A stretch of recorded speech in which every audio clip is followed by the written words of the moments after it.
And welcome to my screencast.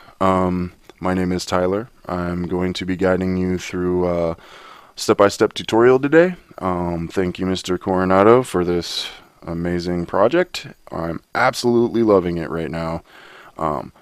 Take 36, give or take. I'm going to be ready for a beer after this.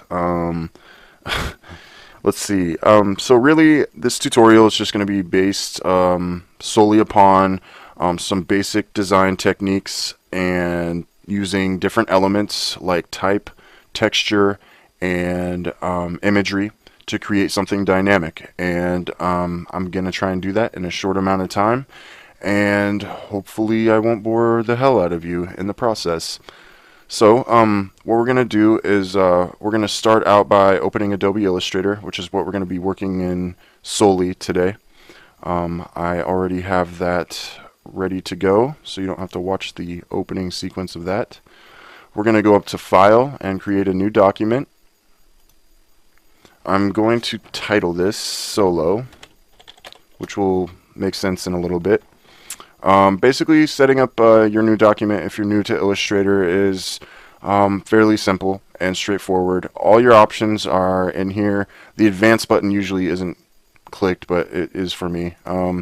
And this is where you're going to choose what kind of work you're going to be producing. And so what we're going to be doing is using some basic RGB for web.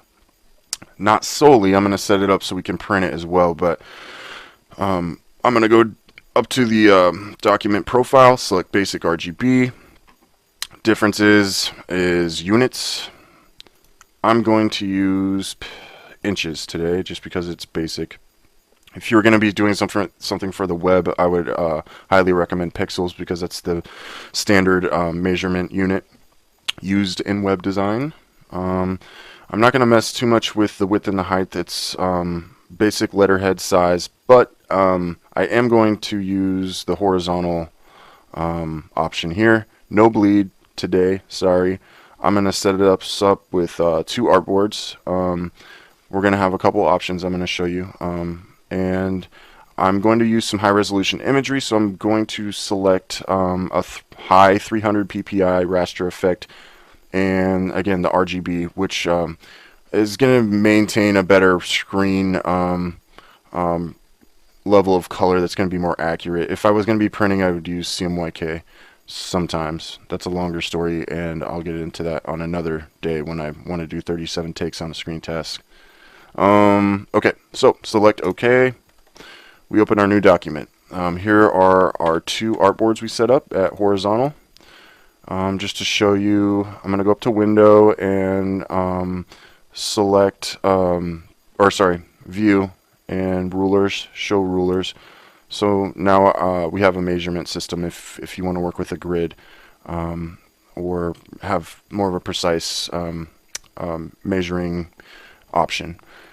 Okay, so first board. I have some presets, vectors, images, so on, all ready to go in a separate folder. I'm going to open first my flock of birds. And this is a basic rendered and expanded vector image of birds with a black fill. These are grouped if you would like to and are new to this. I can't go through the whole vector tutorial, but when you're working with groups, usually you're going to want to be able to have the option to ungroup them. So that's under Object, Ungroup. And just keep my selection tool down, and just for example, ungrouping them, I can move certain pieces around to my liking. I'll keep this just for the sake of this tutorial, but you can always Control Z and move everything back to the way it was. And so now I do want to keep them grouped, so I'm going to use my selection key, create a bounding box around them. They're all selected. Object, Group, good. Now we're going to go Edit, Cut, and we're going to bring this into our first board. So now you're going to go Edit, and I'm going to paste in front, and that's important, and I'll show you why in a second. Working outside the lines is not a problem, but I'll scale these down just for the occasion. Okay, we have our first element.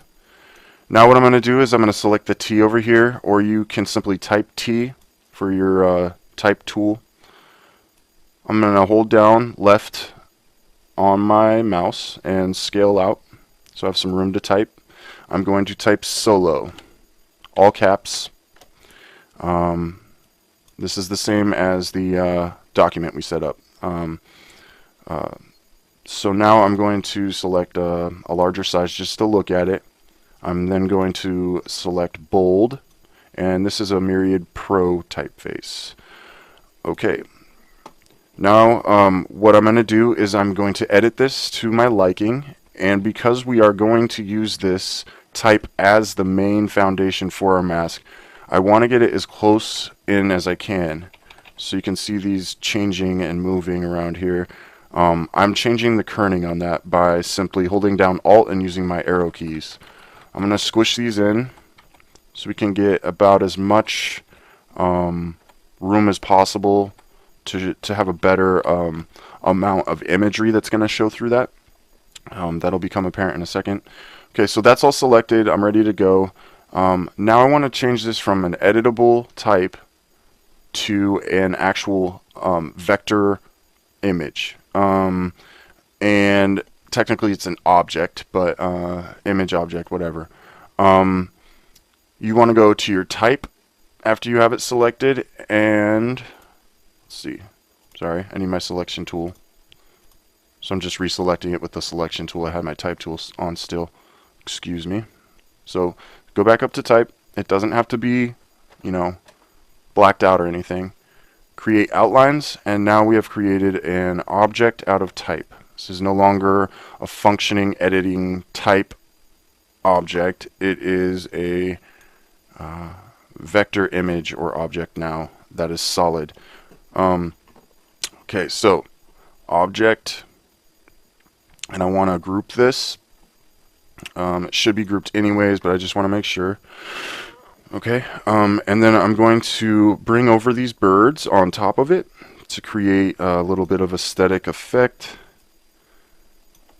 And I'm holding Shift to make sure that as I'm changing the size of the bird's bounding box, they're not going to be stretched or pulled. So if I didn't hold Shift, they would look all awkward and weird, and we don't want that. I'm going to kind of bump these up so that their flight path is a little bit more slanted.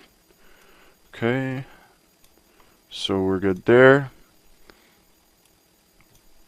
Alright, so now this is where it becomes important, where the birds were placed in front. I'm going to make sure they're still in front here, so I'm going to select Object, Arrange, Bring to Front.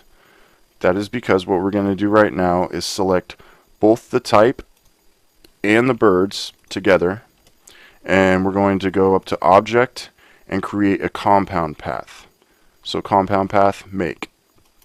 You're going to see some changes here where this has now been structured and fused together, so to speak. However, what was black on black will now be changed and reversed. So where the birds were black on the black type, they've been knocked out. And this is just kind of a cool effect, but it gets even better when we are going to bring in our image and show what this actually does when we want to either mask it or place it over something else. So I'm going to bring in an image, and that's File, Place. And I'm going to go to my pre-selected folder, select Images, look at the thumbnails, and I'm going to select this bad boy. So when you're placing an image, always make sure to embed it, or it can get lost when you do file saves and stuff. Again, Shift and drag for your image adjustments. I'm going to place this in the center. And so for the first part, I'm going to select our object and bring it over here. Scale it down. Okay, so it's outlined. That means because the image was placed, it was just placed above. So what you do, you keep this selected, object, arrange, bring to front, and we're good.